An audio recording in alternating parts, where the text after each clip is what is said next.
Certainly isn't subtle, is it, when it wants to record it? Okay, hold on here. Let me share my screen. There we go. All right, welcome, friends. And tonight we're going to talk about creating a culture of generosity. Our learning objectives. So why should we even have a theology of stewardship? What is a theology of stewardship? We're going to take a look at where it comes from, why we want to think theologically about it. So that means a little deeper than just our need to raise funds for our congregation or our need to be sustainable, but really take a look at why we do this work. Why do we engage in the work of caring for all of creation and stewarding our resources? We're going to talk a little bit about how our own spirituality impacts our ability to be generous, our point of view, our teaching, our own formation. We bring all of that into a conversation about our generosity and our gratitude. So we're going to talk a little bit about how some of our different outlooks might bias us or make us think differently about our gratitude and generosity. We're going to talk a little bit about the journey of generosity and the stages that we go through in our maturity as donors and members of our congregation.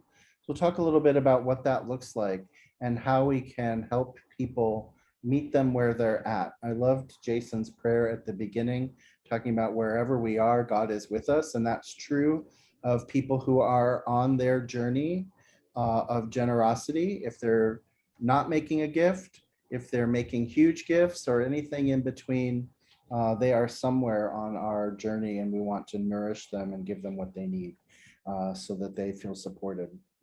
Finally, we're going to talk about reversing the giving trends, which means, of course, that there are some trends we'd like to reverse. So I'll go over those and talk about some strategies that we can use our newly harnessed theology of generosity and abundance to be able to work in the system to reverse some of these trends we're seeing.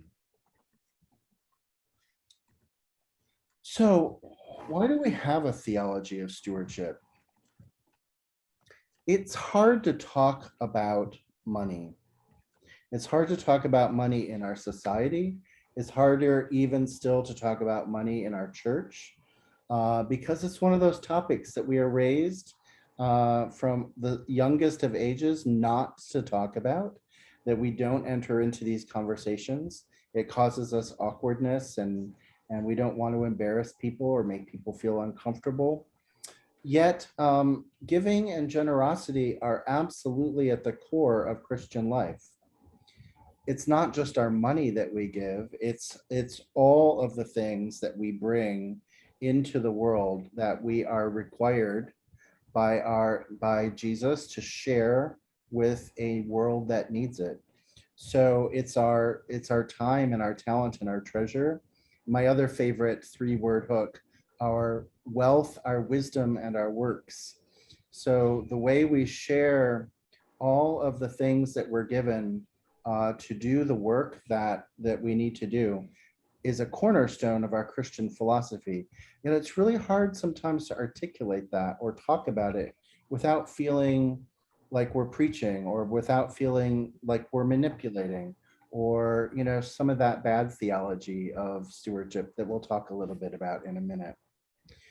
We have so much dysfunction in our society about money, and that is also invades our church and the culture of money in our church. We talk sometimes, when we look at our budgets, we feel fear sometimes, we feel scarce. We look, particularly as we are opening up again after a pandemic, we tend to look at who's not there rather than who is there. And we set ourselves up for some feelings of scarcity or fear when actually as Christians we're asked to be people of hope and optimism and to look forward and to look for what's good and beautiful in the world. And that also is how we think about our money. Sometimes, often, in fact, in church, We think there isn't enough to go around. We need to dig deeper or worry about our programs, when in fact, Jesus reminds us over and over again, there is more than enough. There are 12 baskets left over. When we really learn how to share and be generous with each other, we have an abundance of resources. Sometimes the problem is we don't know how to distribute them. We don't know how to harness them.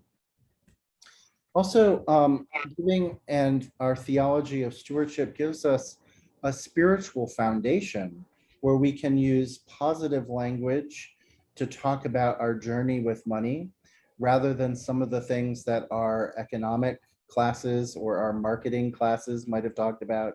This isn't a manipulative or transactional conversation. We're talking about freedom and liberation. Finally, we talk about money in church. I'll say this now and it comes up again later.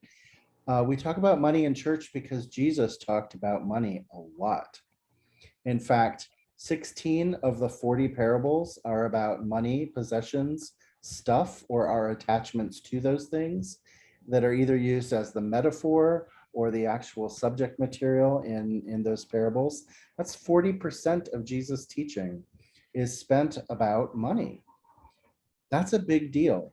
And it teaches us that this is so important because it keeps coming up. It's the second most talked about topic after love in the New Testament. So that tells us something too. It's a big deal. And so if it's a part of our gospel tradition, if it's a part of our prophetic tradition, if Jesus can talk about money in church, so can we. We should be free from some of those fears that we have about talking about money. We'll give you some tools in this session to do that. When our theology is done well, our theology of stewardship, it invites people into a deeper relationship that's about transformation.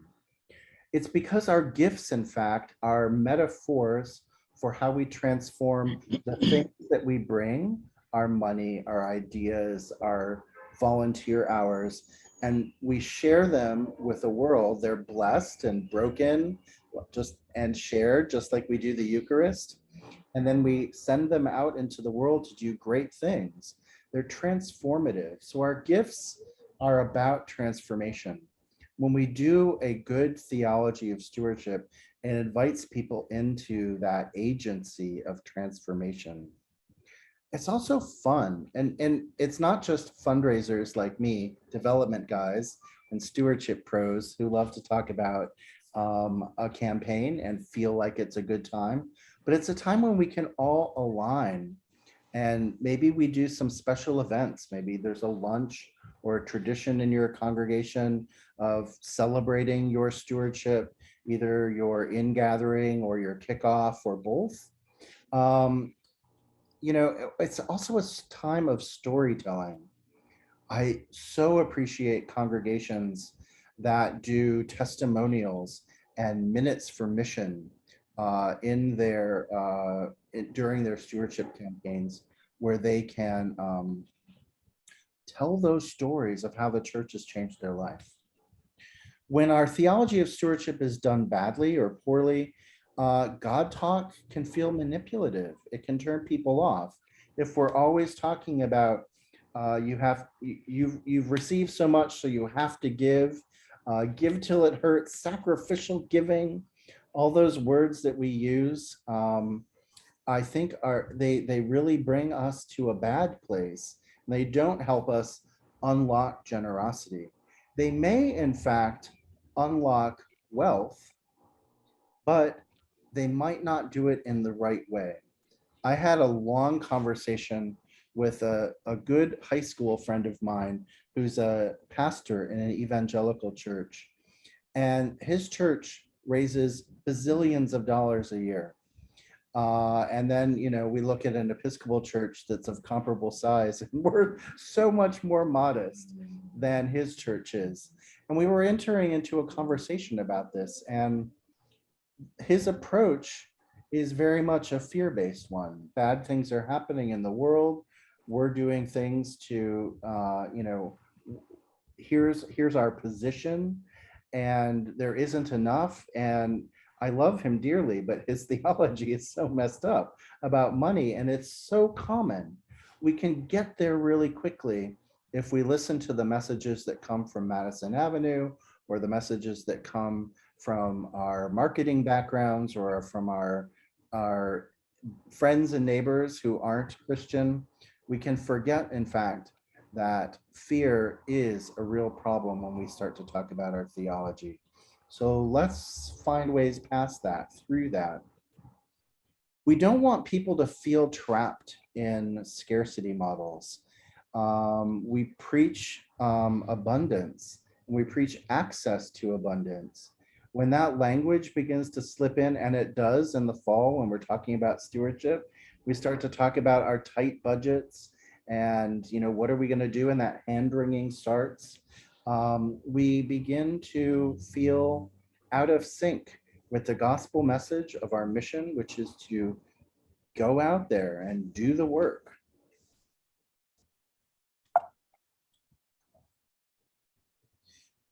So I want to share with you two statements, and then we're going to dissect them and look at them from two different viewpoints.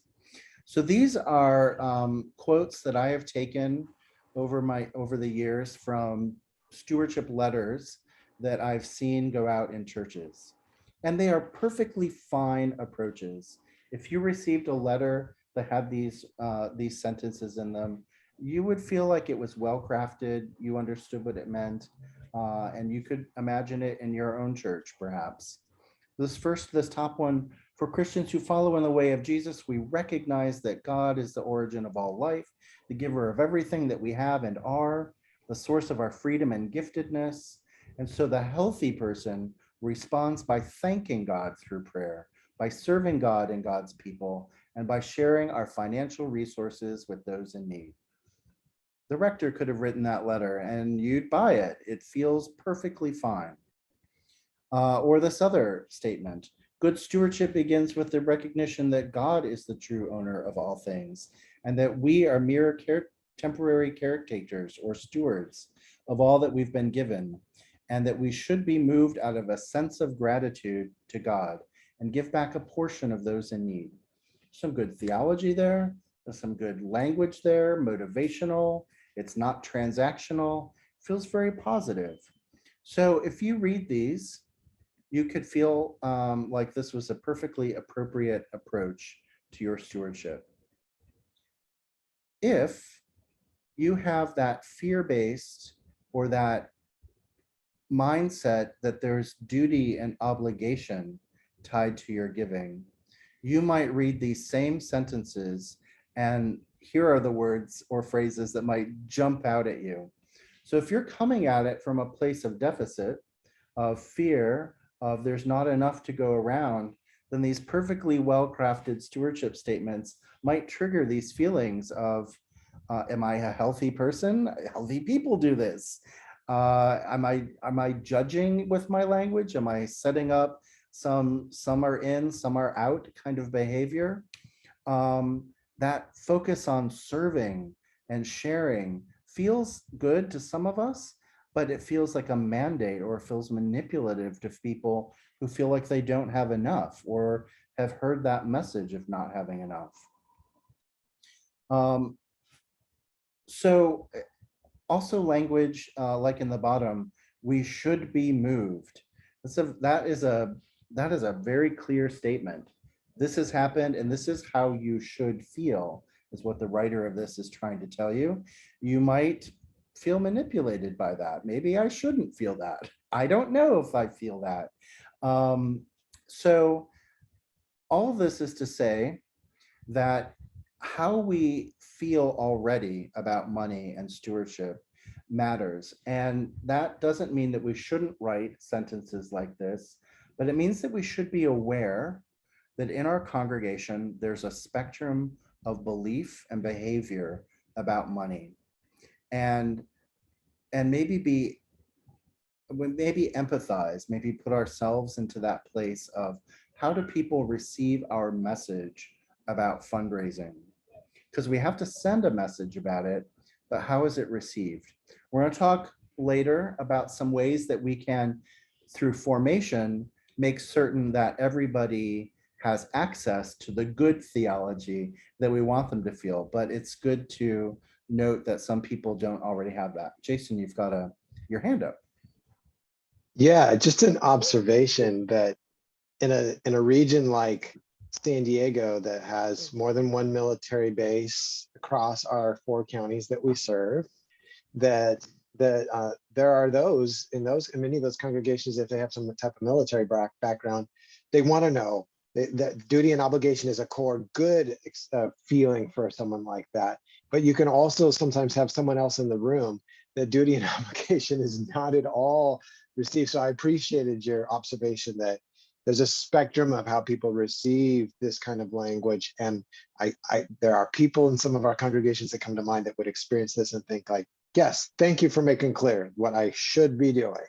And then, but sitting right next to them in the pew could be very well be someone that says, that makes me really uncomfortable. That feels manipulating. And so I appreciate you holding in tension the complexity of the language that we use around this. That's all. No, thank you. That's a beautiful observation and exactly the point we're trying to make here. We always risk, we're entering into dangerous territory when we talk about money and faith, right? So the risk of offending people is there. So how we relate it, how we make it invitational, how we make it accessible, and how we account for different people's points of view is one part of it. And then how we do our formation, how we continue that theological education about generosity and gratitude throughout the year will help people when they get to this point feel hopefully good about these statements or statements like them. So let's talk a little bit more about some of the limitations of that duty or obligation mindset. And this is a great book that I recommend, Giving and Stewardship in an Effective Church by Kenan Callahan. Callahan argues that loyalty, words like loyalty and commitment, duty and obligation, maybe if you're off the military base, they have some limited effectiveness in a relational culture because they take our behavior and they try to force a function there. And it's reflected in our language. Commitment Sunday. I've called it Commitment Sunday before, the Sunday that we hand in our pledge cards, that we make our commitments. It feels like a very positive thing. But if you have a sort of reaction to obligation, a commitment, somebody, a loyalty campaign, even the word stewardship can feel very loaded. And finally, if we don't have any effort to convert, and I use the word convert to mean to help people understand generosity on a holistic place. If we don't help people get their heart and their mind into a generous and grateful place, if we stand up and say, it's that time of year again, you know what to do, empty your wallets, write your checks, fill out your pledge form, then we're going to get that sense of this is what the duty is. Now that's something I've heard in even my own congregation, the rector standing up and saying, it's that time again, with some sense of discomfort, right? Because it's that topic of money. Finally, a couple of other things, and this relates to it. When we disconnect our giving from our faith, when we say somehow the money is a temporal matter and not a spiritual one, then we miss out on the benefits of why we might ask people to share their gifts with the church. And it's not just to increase our treasury, it's to do good work in the world. If we emphasize budgets instead of mission, we've got to keep the lights on, we have to pay people. Those are things that we say in our stewardship campaigns, and they're true. We do have to keep the lights on and we do have to pay salaries, but we also have to feed, serve, visit, do the things that Jesus calls us to do when he sends us out into the world. So don't invite that. Be careful with our words. make sure that we are inviting people into a relationship that is beautiful and harmonious and grateful. So let's take a look at those same two statements and say, okay, you've had some formation behind you in your theology of stewardship.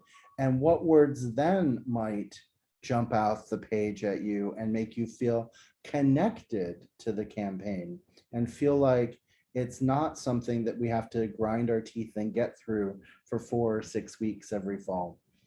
So let's talk about this recognition. I love that word, that we recognize God as the origin of all life. And when we highlight it, when we have a spiritual maturity, we say, yeah, I recognize that piece of me that connects with the origin of the universe, that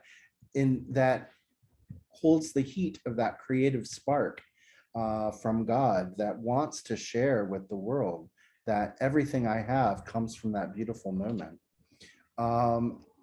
These kinds of pieces of language are about our own self-awareness rather than external factors saying you should do this. This is how a Christian behaves. We're instead invited into, what do you feel? What do you believe? What's your response to learning the good news and living the good life? So I want to talk a little bit about the journey of generosity. And I have a couple of slides on this. This comes from the book, Callahan's book that I mentioned. The journey of generosity is this spectrum, and it starts on the left, where we have people who give not at all or just when they show up in church. And it moves through to people who are actually joyful givers, who are delighted to share their gifts with the world. Not surprising, a lot, so 10 to 20% of our congregations are people who don't give anything, who don't pledge in our campaigns, who come to church or maybe Sunday after Sunday and don't put anything in the plate or don't put anything on their pledge form. Some folks, 15 to 25, according to this research, will put something in when they attend. When the plate comes by, they'll say, all right, I'll put in what's in my wallet or whatever. These are people who are treating the church like customers. So the church has something, I'm buying it, right? It's like I'm going through the grocery line and I'm putting my money in because I received something from it. It's one way of raising money, I suppose, but it doesn't have any discipleship or any ongoing relationship with it. Similarly, we have our patrons. So the people who say, I'm going to put in my part. I'm going to really discover what that is. And this is a lot of our pledges are fair share givers, this 15 to 20% that maybe they start to approach that sort of average gift or that median gift size. They're making something that feels right to them.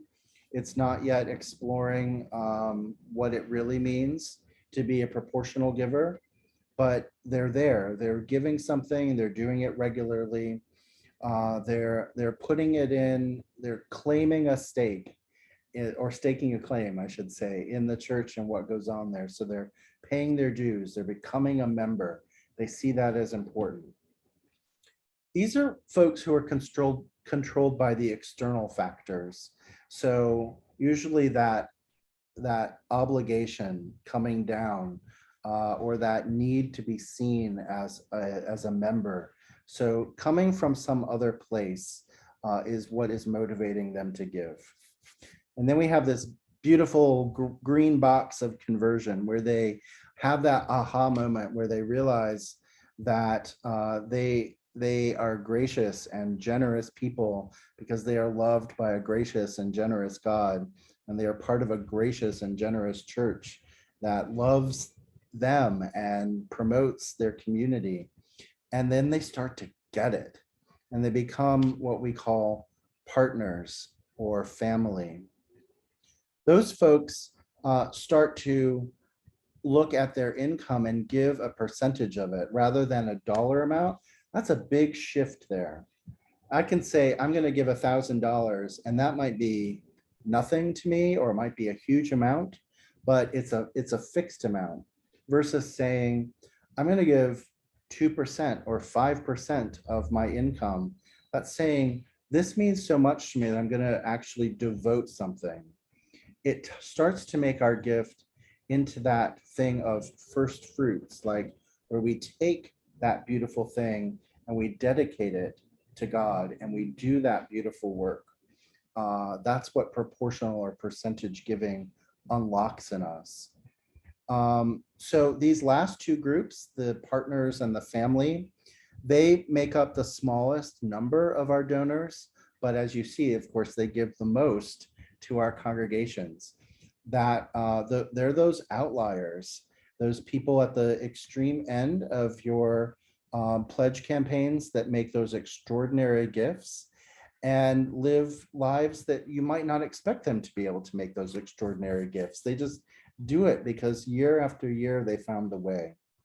And these are folks who are being motivated not by external factors, what people perceive or what they're afraid of, but by the indwelling love of God and by their love for community. They are motivated by the internal, by that community that upholds them and supports them.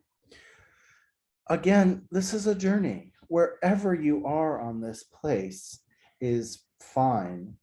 And it's our job in church to help people, not drag them along this, but to open up opportunity. If you have a congregation of joyful givers, you understand that they're giving out of freedom, not out of debt. And this is a really beautiful idea in church, that we just free ourselves when we make our most beautiful and best gift to our church. Before I go into some of our next slides and start to talk about statistics and trends and then how we get ourselves out of them, I'm going to stop sharing my screen. I'm going to pull us back into our community here and wonder if you have any experience with maybe the language of stewardship, what motivates you to be a giver, where you've experienced that generosity. And Sydney is ready to go with her hand up. So come off mute and tell us your story.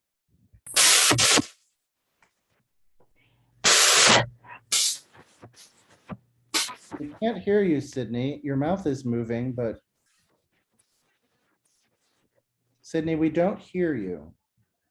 Okay, you're working on it. While we're waiting for Sydney, I think Samantha had her. Can you hear me now? Oh, there we go. Yeah, I just needed to change mics. My one only works intermittently. I was working fine earlier.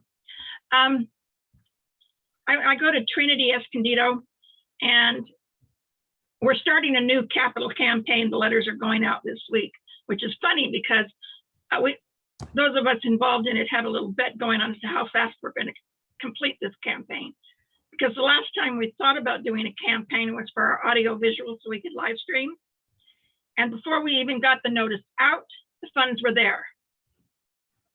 Our congregation is amazing in that aspect. It's full of not only people who give of their resources in that, but they give also of their time and energy.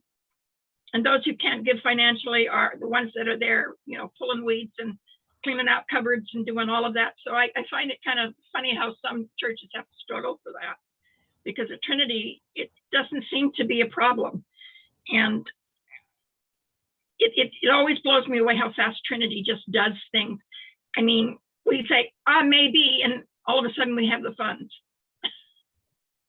And it's a blessing that our congregation is that way. And so it's really good. And it's a blessing to watch how people come together in that way. I guess Trinity spoils congregants, though. We're pretty good at all of this. It's so beautiful, Sydney, when members really get that feeling of partnership, where when the church needs, they roll up their sleeves or they take out their wallet or they open up their mind to share ideas. And I think that that is such, the words coming out of the rector's mouth, we need to do this, and all of a sudden the hands go up or the ideas start flowing. And that's when real leadership is happening, right? People are feeling Rector. connected. You already have to feel some connection to the community to say, yep, I'll do that, I'm ready. Because the buy-in is low, right? You're already there. You've already made that conversion. And Our I last think, two capital campaigns, we have no rector. So wow, we have no rector in it's just, we all see the need and right there we go. I love that. It sounds like you belong to a really great community. Maybe you can share your secret sauce with the rest of us. I would Because love to, as soon as I figure out the ingredients. all right, that's beautiful. I really, and I appreciate your story. Thank you. Samantha, I think you had your hand up too. Hi there. I go to St. Margaret's over the hill in Palm Desert, and it's a beautiful, beautiful church. And sometimes it's too much for us because we're really a small church that just gets big when everybody decides to flee the coldness. So my thing is I know you put some monetary on there for, who are partners and whatnot. But for some people, especially, if you're not upper middle class or so, you just work for the school district as a secretary, that's all you can and still survive, but there are also people that give of their time. If Jason can tell you that I'm the crazy person that does just about whatever, I'm always like, yeah, I'll help. But I find that for us, because we do have a lot of upper middle class and people who are retirees from, being in HR at some conglomerate company, it gets lost on money. And a lot of the times people aren't equated by giving of time, right, and giving of who they are. And it does get repetition. I get anxiety every time, and I'm in the vestry and I'm part of this stuff, and I'm really not on stewardship, but I wanted to hear what this was about. Because again, I just say, yeah, I'll do whatever when Jason has to do for me to be said, who else wants to be on this? So, it does. I get anxiety every time because I'm barely making what I can. Right. I really appreciate what you have to say there. And I think the distinction I failed to make well in our journey of generosity language is that when people give a fixed dollar amount, they say, this is what I'm giving. That may or may not be a good amount of money for them or for the church or fit in any sort of cosmic sense, right? They've picked an arbitrary amount versus somebody who gives proportionately. So if proportionately they're giving less than that person who said they picked an arbitrary amount, but it's meaningful because they've said, I am taking this and dedicating it to God's work. That's a meaningful, beautiful gift, no matter the amount of it. And that's, I think, what I was trying to communicate in the journey of generosity, that when we begin to think about proportional giving, that setting aside of something that's sacred that we're going to give, no matter what that amount turns into, it becomes something that's really meaningful. And I think that, I don't want to put words in your mouth, but I think that's what I'm hearing. And some of our anxiety is about, well, what if my percentage isn't enough or doesn't equal an amount that is meaningful? And that's exactly not what Jesus teaches us with the widow's mite or with any of the other stories about you give what means something to you. The story of the pearl of great price, even, we will give away that one thing that matters the most in order to find everything else, or, so how do we approach what's meaningful in our giving, and setting aside is one of those things. So next time you feel anxious about the dollar amount, remember that what you're doing is setting aside, and that's honorable, and it's exactly the gift that's being asked. The other important thing I think we always need to tell our stewardship teams is to stop focusing on the amount. Yes, I know we all like to celebrate our church raised blah money and it's great. And we do need to say some of that, but we also need to say how many people gave, participation over dollars, right? How many people said they're going to do new volunteer jobs? Like report on all of those things, because it's about more than money, and we need to, our stewardship people need to remember that it's about more than money too. Jason, you had your hand up, and then I see Sydney and now Carol too. Jason, did you have your hand up? I did for a second, but then you tapped into something that I was going to allude to, so you already covered it. Got Yeah, I just wanted to comment on the volunteering of time and stuff. I'm on a very limited fixed income, and most of my income goes to rent. Surprise in San Diego. So I volunteer and I pledge a certain number of hours. And I had some grief at first when I did that. And I said, well, if I went out to work, this is how much I would be making per hour. So when you add that to all the hours I volunteer at the church, this is how much I'm actually donating to the church. You're not having to go out and pay someone to do this. And then they looked at it and they said, oh, you are really giving a lot. I said, yeah, I am. I'm giving of my very valuable time. And that, because I could go out and get a job and make double what I even charge the church for. But I don't, because that's what I'm giving. That's what I offer, because that's what I can offer. That's what I have an abundance of. Yeah, Sydney, that's beautiful. And thank you for saying that. TENS creates an annual stewardship campaign for you to download, and we include sample pledge cards. And one of the things we talk about is your time and your talent, like not just the treasure, but so I love it when churches also put on that pledge card, what ministries would you like to commit to? What hour, what is it that you want to do that beyond making a financial gift? What else is it that you'd like to dedicate to the church? And our time serving on a committee, doing the work, pulling weeds, washing dishes, moving tables. I believe that all church ministry is really about moving chairs and tables around, because that's how every meeting starts and ends. But those things are really important. So thank you for reminding us of that, Sydney. Carol, I'd seen your hand up. Yep, there it is. I worry that people think in transactional terms, that they're in the world 6.5 days of the week, and they're with us about a half a day a week. Right. And that they think in terms of, if I go to Pennies and I give them $50, they give me a shirt.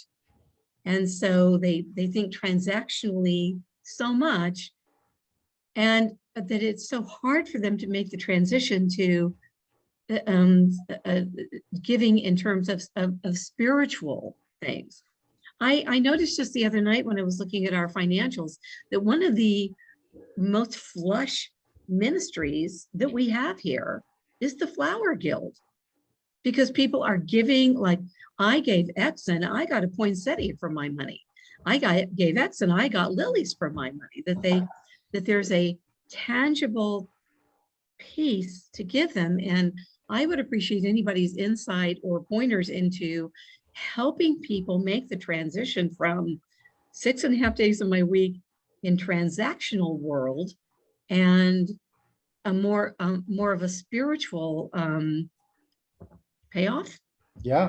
That we get from church. That payoff is not the right word, but well, there is a payoff, right? I mean, it feels good to do good. I hope it feels good to do good, right? And so that is a little bit of the payoff. God's economy, tips over the piggy bank in a different way and really takes a look at, all of our gifts and giving away everything to do that work that is most important. And now I'm not saying in that some sort of like bumper stickery, you've got to give it away to get it or anything like that.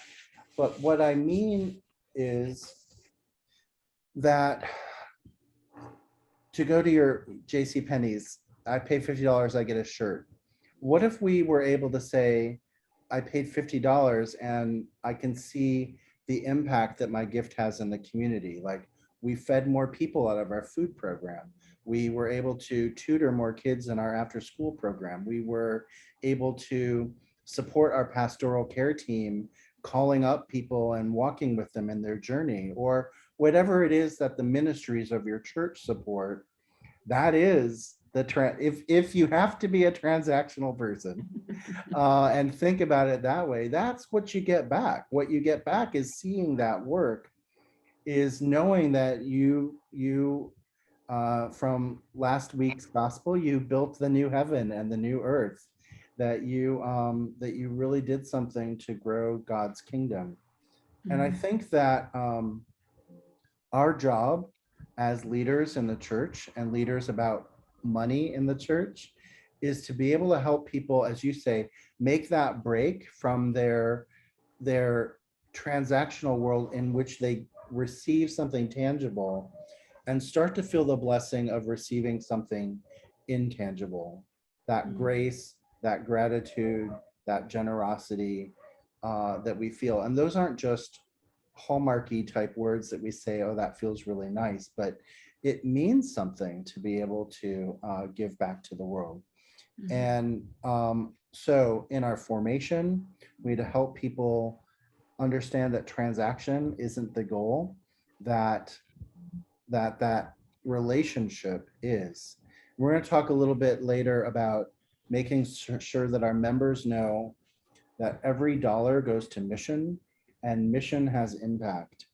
And when we can draw that line really clearly in church, we're really doing the right thing, because then people can see beyond the poinsettia or beyond the shirt what they're getting.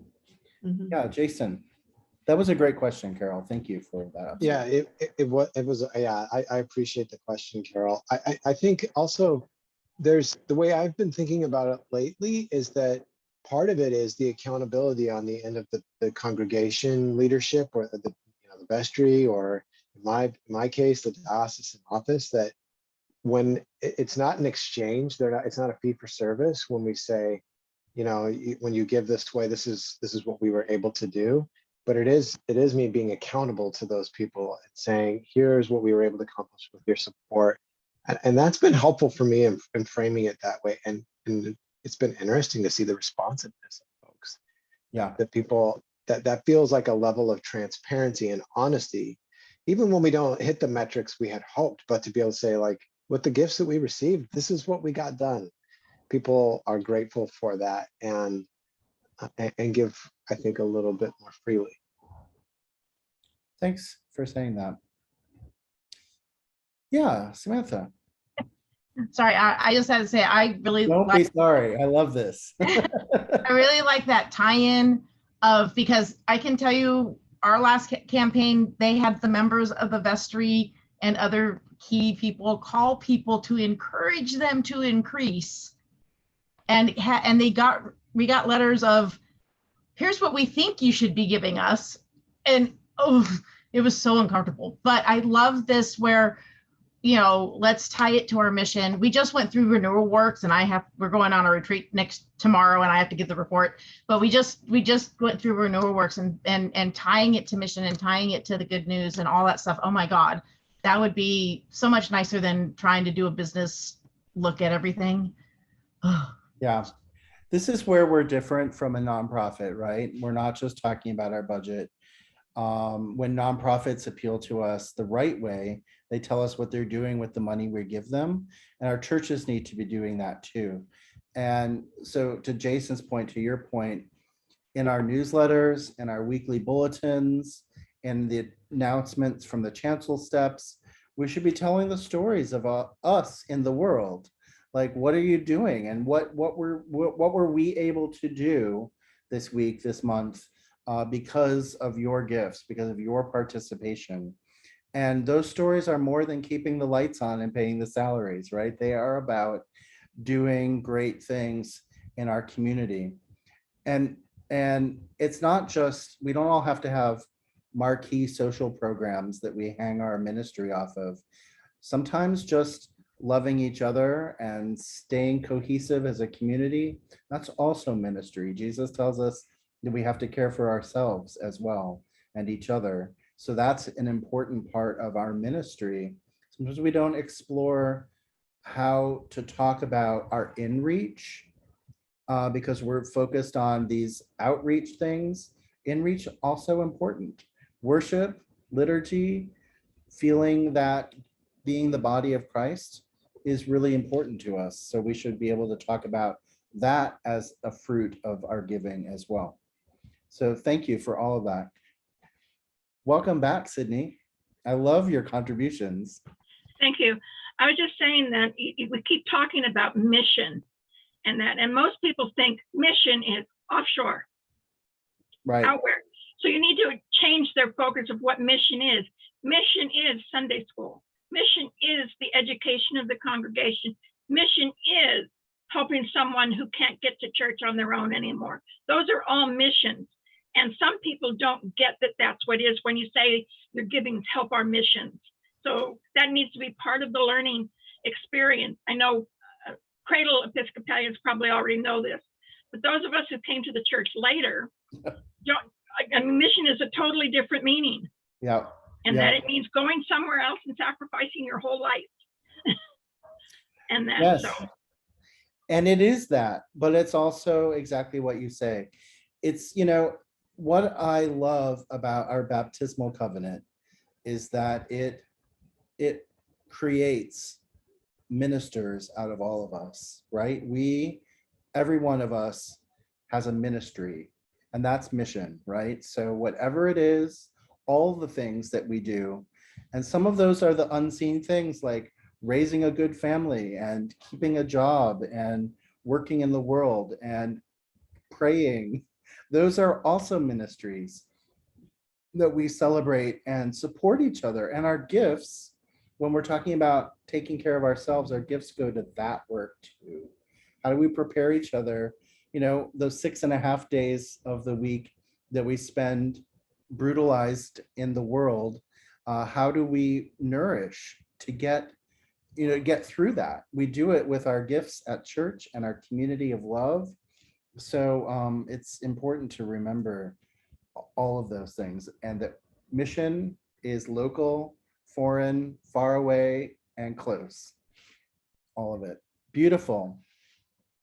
I'm going to move us back into our presentation for a little bit. Got a few more things that I want us to cover, and then we'll come back in here to have some closing conversation. We're going to talk about some statistics that we're seeing, some trends, and then we're going to talk about how we can buck the trends.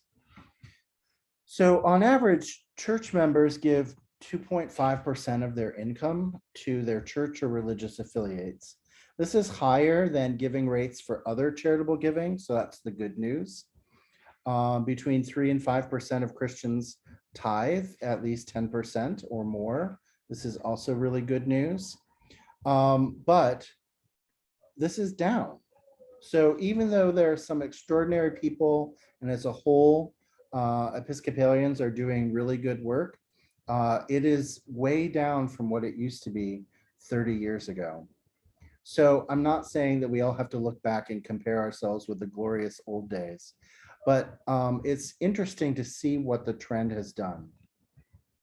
So in general, you can see that gifts to church kind of stay about steady. They hover right around 2% and have forever. So that hasn't changed. What has changed, of course, is the value of our 2% and what that can do for a church. So that in one line, not a whole lot of change there. But it does represent less market value for the church, right? Because our 2% in 1979 doesn't go quite as far as our 2% in 2019. Well, let's take a look at our statistics across the country on all charitable giving. And you can see that in the 80s, 56.4% of giving, so the lightest part of the bar on each of these is gifts to religious institutions. So you can see that in the 80s, early 80s, Americans gave 56.4% of their income to, I'm sorry, 56.4% of their giving was to church. That's the word I was trying to get at. And so that's important statistic. But now look, it is much different these days where we're giving a third rather than half. So this is a big change in the demographic of church. It means that our people are giving money to other kinds of organizations. The competition on the charitable dollar is real, and our churches are feeling that in that people are giving less to church than they used to. Now, this might sound like I'm trying to instill fear. What I'm trying to do is say, this is a reality. This is where American giving patterns are. And so waking up to that reality, what is it that we can do to change those trends and keep people moving along that journey of generosity? We talked about this just a couple of minutes ago. Impact and reminding people of impact is the best way to tie our giving, our dollars in giving, to the mission of the church. When people understand that their giving has impact, they are inspired, that they want to participate in that, they feel called to do that. Program is the heart of our church, so tell the stories of it. Write newspaper articles, write newsletters, put social media posts, make announcements to the on the chancel steps, and as you can, invite people who are a part of those ministries to give a brief report on them from time to time. Not just at stewardship season, when we tend to do these testimonials, but all throughout the year. Ask people in to talk about what they do. One of the things that I like often in church is when we invite a lay preacher, perhaps, who is partnered with a nonprofit in the community to come and tell us about the great work they do and how we can affiliate and how we can work together. Telling stories gets people interested. It also helps us understand the reality and how our gifts are realized in the community. Impact is more important than our budget. That's a big statement to make. But what I'm trying to say there is that you need to tell the story of how your gifts change lives in the church and out of the church. It is great to talk about that having a food program. It is even better to say, how many meals did we serve and to whom and where did they come from and why do they need it? So talk about that, use metrics. This is something that the church doesn't always think to do. We need to use metrics like nonprofits do. We fed this many people, we did this work. Report back to your members. Somebody said earlier in the comments that it's about our accountability as well. So when we make a budget and we pledge to do ministry, we're then accountable to meeting those goals. And we should report back on that more than just money spent in programs, but in lives changed and impact felt and communities helped and people, nourished. Tell those stories, help people respond to it. I like to remind people that, and I do it in my own community, those neighborhood circulars that come out once a month, maybe they're filled with coupons. They have a couple of stories of things that are happening in your very local neighborhood. They're usually free, they're always free. They come on your doorstep whether you want them or not. They are so hungry for content.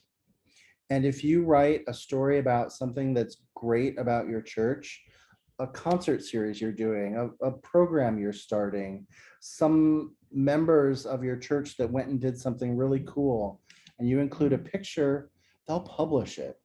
They'll publish it because they need content and they want your content. And it's about the neighborhood and it's about something local.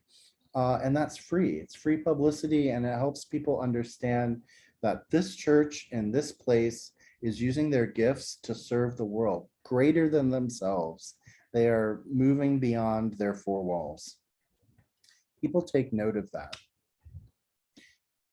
What is your church's mission? We need to educate our members. This is about our own formation. We need to remind people what your church does in the community. If people don't know what your ministry is, two things: they can't help you enact it, and they can't talk about it to other people. So we need to always remind people, if we have a mission statement, if we have ministries that we support, we need to tell them what we do, how they can get involved, what the impact of it is, because that changes hearts and minds. That helps people feel impact of their giving.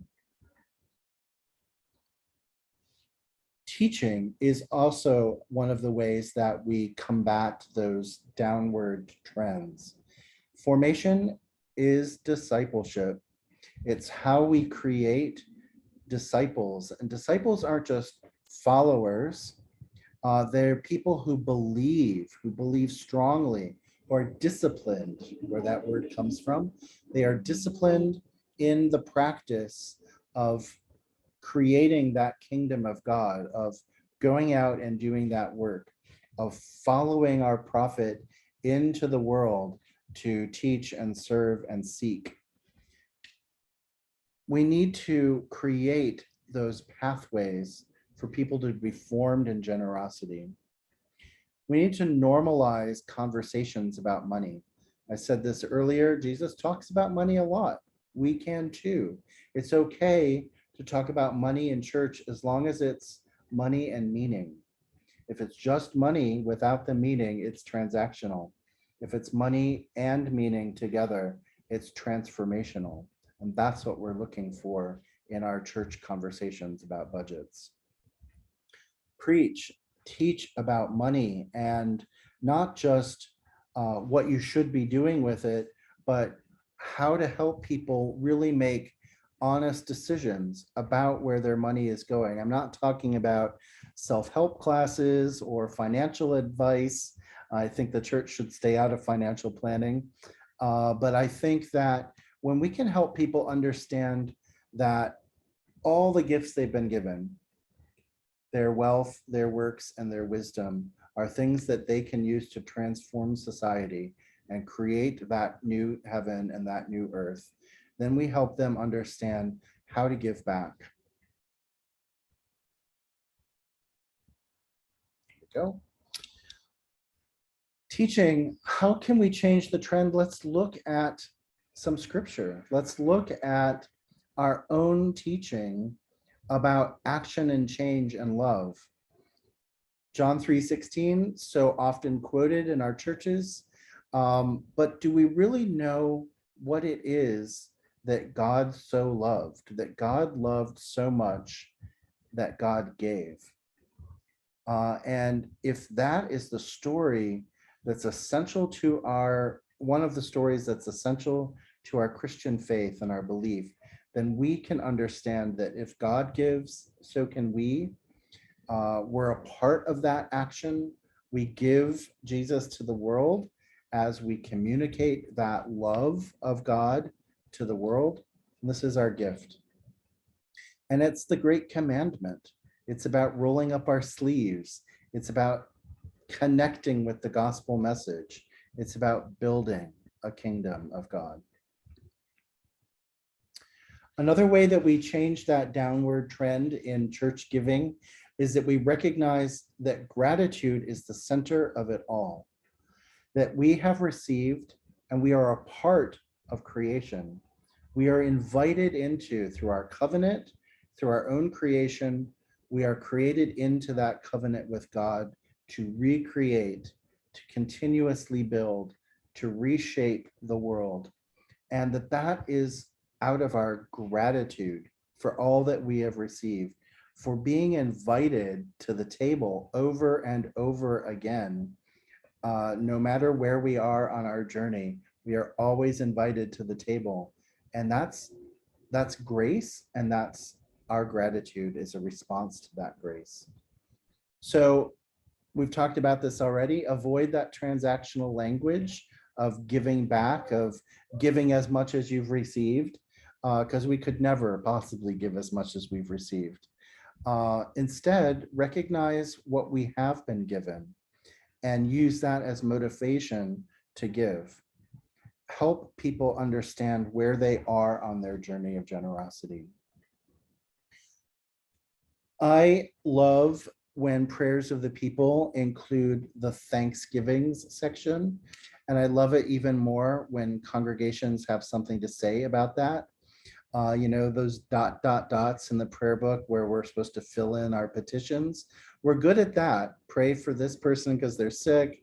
Pray for that because we're at war, whatever. But then it comes to the thanksgivings, and the dot just kind of falls off when we're so ashamed to talk about the things that we're grateful for in church. So next time you're in church and the prayers of the people ask for thanksgivings, shout out what you're joyful for. Tell people what you're grateful for, because when we share those stories of our own gratitude, we remind ourselves, we remind others. So we have this opportunity every Sunday to do this. And I giggle when I'm in church and people are just silent during that. Don't be embarrassed. It's not like a Pharisee either, right? You're not saying like, look at how much I have and how blessed I am. You can be thankful for anything, the rain, the sun, your community, your family. Just have something to be grateful for and talk about it. How can we change the trend? We can meet people where they are. This is one thing in stewardship where we, and it gets back to some of the questions and comments we had earlier about feeling inadequate about our giving. There's no inadequacy in giving. There's only joy and delight. So feel good about what you can do. And we in church need to honor every gift that people make and make giving easy and accessible. This tells them that we're paying attention to their needs and that we are able to help them make the gift that's right for them. So enable those online tools that make things easier. Gone are the days when church can say, we accept cash and checks and we like it in envelopes and a plate, thank you. We need to be able to offer other ways for people to make their gifts. And we need to include on our pledge cards time and talent as well, so that people can say, these are all the things I want to do. Speaking of pledge forms, some of your younger donors, your millennials, your Gen Zs, they're never going to fill out pledge paperwork. It's not their model. And they might never write you a check either. They probably don't have checks. They will Venmo you some money. They will PayPal you some money. They will fill out an online giving platform and create a profile and give to you every week or every month.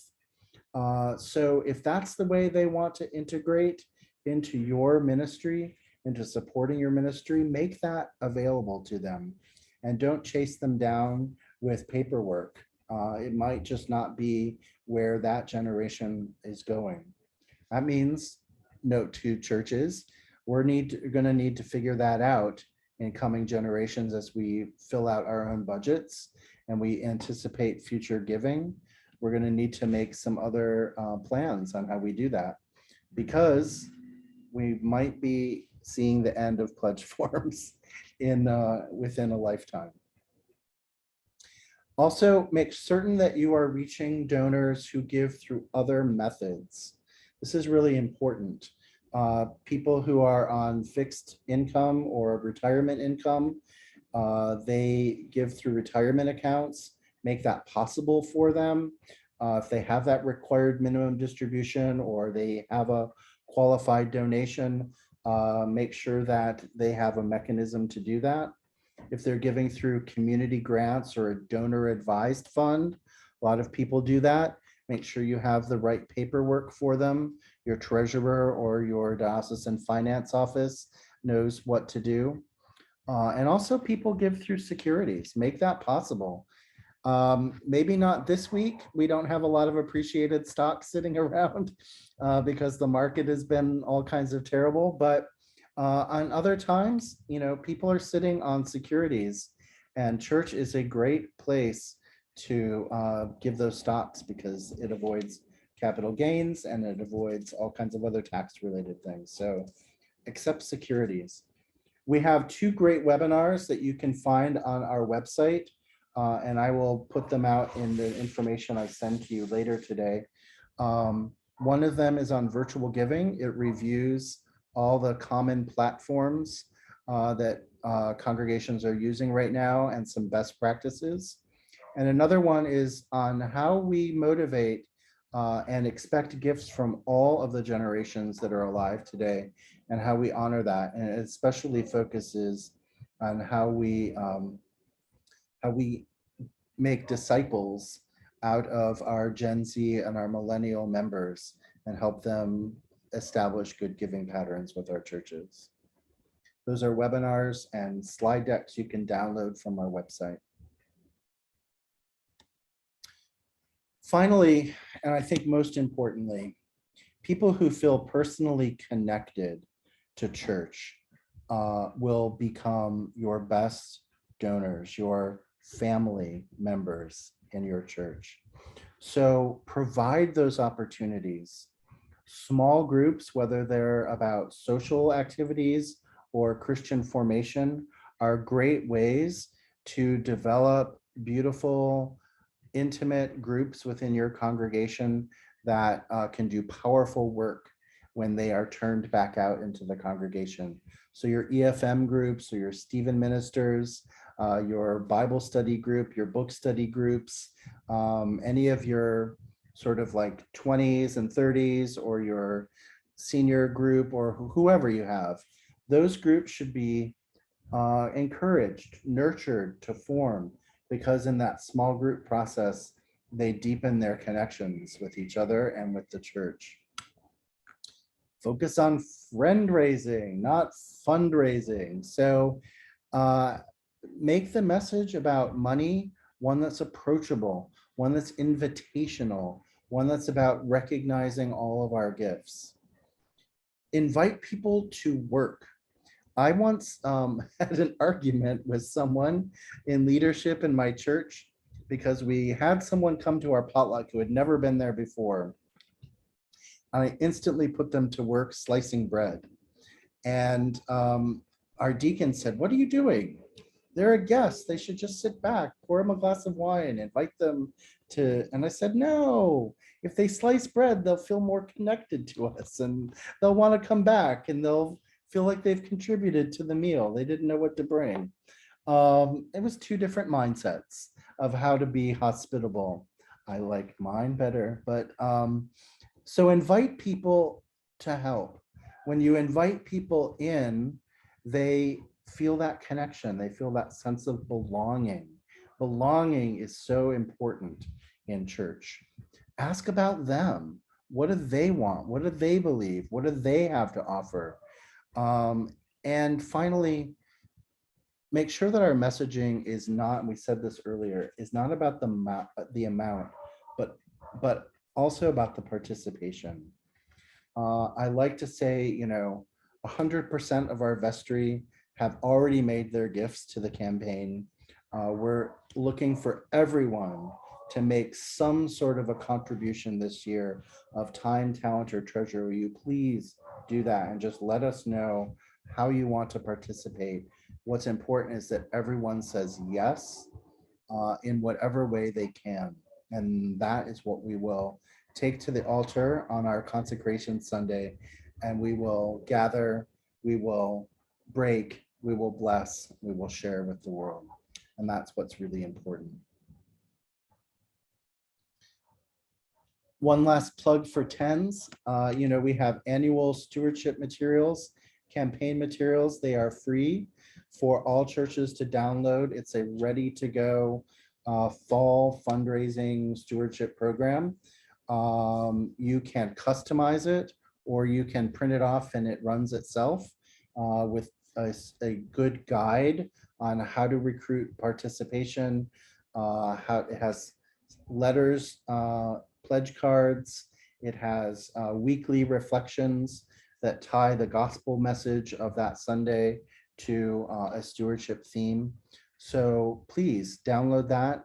It's already available to you, as San Diego is a member of TENS. All of your congregations have access to this. So let me stop sharing. We've got a few minutes left to have deep conversation about what you've learned or what you've experienced, or any other questions you have about creating a culture of generosity or a theology of stewardship. And Sydney's ready to go. I just jump on this because I'm a chatterbox. You talked about inviting a guest to come and cut bread.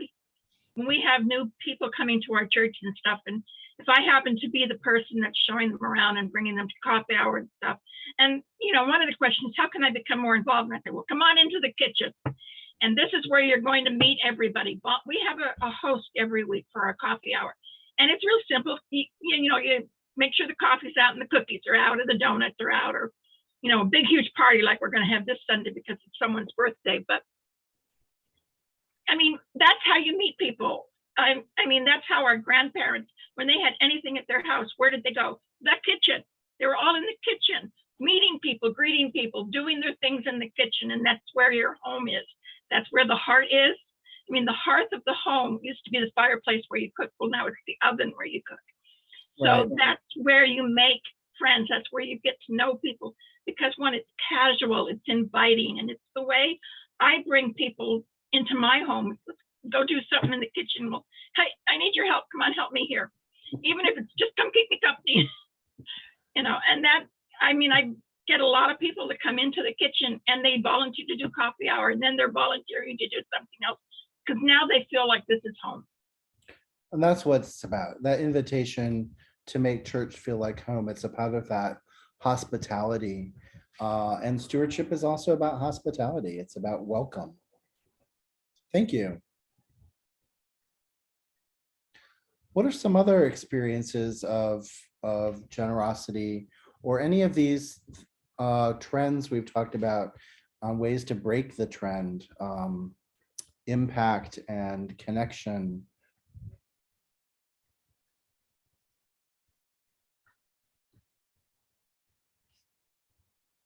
I didn't raise my hand, but I have one. Because I'm also a licensed evangelist. So I love the fact that we're connecting to share your story, because the E word is so evil in the Episcopal Church sometimes, or the connotation of it. So the fact that we are using that share your story and and hopefully getting people comfortable with that, then that's again making connections and making family and all that good stuff, so we can talk about good news and everything. So I love that part of it. Thank you for saying that. And I'm so disappointed when I hear evangelism confused with evangelicalism, and they're very different things. And it really frustrates me when people say, well, we don't want to be that pushy person that invites, but that's in last week's gospel, Jesus said, and by this they will know you're my disciples, by your love, right? So loving is evangelism. Serving your community is evangelism. This is the way that we draw new members in, when we tell them, when we show them what we do and how we love, and then maybe we say a little word about how we've been formed. I go to this church, and it's what we talk about at my church. We talk about love and how to serve. That's pretty great evangelism. Before I get Sydney, Jason, I saw you had your hand up earlier. I want to make sure you get your question. Yeah, more just a comment of I'm grateful for, I guess the word I would use to capture it, Davey, is access. That whether we're talking about securities or we're talking about online giving, it's really about creating access at all different levels to being part of stewardship, being invited to be generous, grateful and generous people. And I think that that's something that really sticks out to me of the conversation tonight, is how do we make the invitation to be a part of stewardship something that's accessible to a broader breadth of people. That's how we battle the trends. And so I'm just hopeful that all of you will head over to TENS. This is why we're a part of Yes. TENS, is go over, check out these resources. They've taken out so much of the guesswork out of how to do this well. And with these resources, with the materials, as well as the training that Davey has provided, we can actually extend the table. We can give more people access to the gift of generosity and gratitude. And that's what it's about. Jason, thank you for saying that. It's about access and meeting people where we are. Jesus never sends people away and says, I can't use your gift. Even the rich young ruler, he told him to go away and think about it and come back when he was ready. Whether he took him up on the offer or not, we never know. But Jesus never said, get away, I can't use you in my ministry, right? If you're willing to give, if you're willing to have that conversation, the church has to be ready for it and say, how can we use your gifts to do this great work? Because we all have something that the church needs. We all have multiple things that the church needs. It's a good church that can recognize and raise up those gifts and form us to be able to share them. So thank you for that. Sydney. Yeah, sorry. Yeah. Can I just add one other thing? Yeah. As your canon for mission, as some of you may know, I end up at a different church almost every Sunday. And so I get a chance to look at our tradition in different ways, our diocese, than you all do when you're with the same community every week. And I'll tell you that when I hear a congregation do the prayers of the people and they spend a significant amount of time on their Thanksgivings, all of a sudden I'm kind of watching out for, like, oh wow, there's a lot of capacity here. Every time it just signals something about the capacity and the health of the congregation, no matter what it looks like, by age or size. It's not a size thing. It's not an age thing. Gratitude and it happens at different scales, right? And so I think a couple of years ago, I was with a congregation that it was the highest number of oxygen tanks I had ever seen in a worship service in an Episcopal church. And yet I was blown away at how long the Thanksgivings took in that congregation. I got to tell you that this church, its capacity to impact its community, to be a healthy and thriving community, was just astounding, because they had cultivated that spirit of gratitude in their prayers and their common life together. And I think it takes us a while to develop that habit, but it's a really good habit that really pays dividends over time as it kind of gets into our system. Yeah. Thank you for that, Jason. Gratitude is a practice. And it's called a practice because we have to practice it, right? And it's not native to us. We have to learn it. And as people of God, it's even more important that we learn it, because it's right there at the heart of all kinds of things that we do. So I love it. Thank you, Jason. Sydney. You're talking about going paperless because millennials and Gen Zers and all of them. Going paperless will feed into their need to protect the earth, because they're much more environmentally conscious. So the churches do need to move into that more. Absolutely. But on the words of evangelism, I'm giving a workshop this June at DOK Triennial. And I opened it up with a slide that says, oh no, evangelism, and this guy's all panicked. But I end it with, evangelism begins one help at a time. And a bunch of little silhouettes with people helping other people doing various different things. Because that's where evangelism begins, just offering a helping hand and chatting with people. smiling at the person you pass in the street. So it's not such a scary thing. Right. But, you know, it is a dirty little word. And my thing is the E word. The E word. The E word. They will know we are Christians by our love, by our love. That's right. And that's what I focused my presentation on, was getting it out there. It's not a dirty little word, and it has nothing to do with, you know, beating it over their heads. It's just showing them how you live. And the greatest thing a Christian can receive is when someone comes up to you and says, I know you're a Christian just by the way you live, you know, or asks you, how can you stay so calm and peaceful and accepting going through what you're going through? And you say, well, I have Jesus in my life, and he keeps me in this set because I know what he will do for me. And have people notice that by the way you live. And that's not an easy thing for most people to get to live their life so that it exudes from them. But that's what every person should strive. And that in and of itself is evangelism. Yep. Right And there. getting that out to people to know that is one of my passions. Right. You know, we have the teaching, don't hide your light under a bushel. You know, it's like, yet we are, the Episcopal Church is a church of bushels, right? We don't talk about what we do and share the stories enough. It's some sort of waspy thing about our background where we don't like to boast, and you know, we understand that Pharisees in the marketplace and all that, but there's a place for telling about our good works, and also, like you said, where we get that, how we're motivated.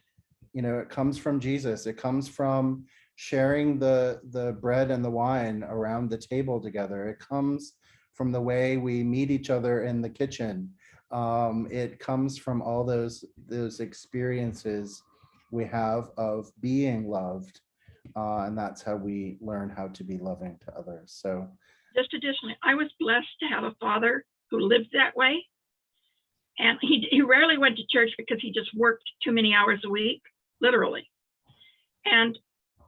But he lived his life that way, his entire life that I knew him. You knew who he was and what he believed, just the way he treated others and the way he moved about his life and what he did. And I was blessed to have a father to give me that example, and not many people are. I try to be that example for others. well, bless you for that. And I love that your father lived that life as well. That's a great story to come back to. This has been a really beautiful evening together, friends, and I thank you so much for your time. I thank you so much for your stories, for your experiences. It's been, this has been really great. So I will share this recording and the slides with you. As Jason said, please tell others that this was really fun, so that next time when we offer one of these, they'll come, and we'll find more topics to talk about. I suspect Jason and I will put our heads together soon and figure out what some new trainings will be like and how we can continue this. This is what I love to do, so please reach out to me. You have my email. It's on the last slide, so when you get this, you'll be able to reach right out to me. Please call me. I love talking with churches about where they're at. I love looking at stewardship letters and giving my red pen to them. I love looking at your materials, and any way that TENS can help you with your work, we're ready to step in and help.